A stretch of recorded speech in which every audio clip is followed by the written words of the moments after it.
நம்ம வாழைக்காய் பொரியல் பார்ப்போம். இப்போ 2 வாழைக்காய் எடுத்திருக்கேன். நம்ம இதை தோல் சீவிட்டு கொடிசாக வெட்டிக்கலாம்.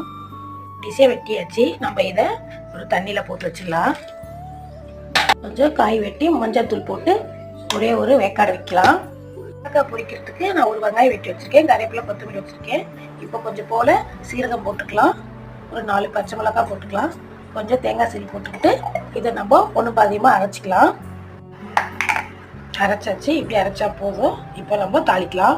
அரைஞ்சிடுச்சு. கடுகு போட்டுக்கலாம். நம்ம கடுகு பொரிஞ்சிடுச்சு. ஒரே ஒரு காஞ்ச மிளகாய் போட்டுக்கலாம். அது கூட இது நறுக்கி வச்ச வெங்காயம்லாம் போட்டுக்கலாம்.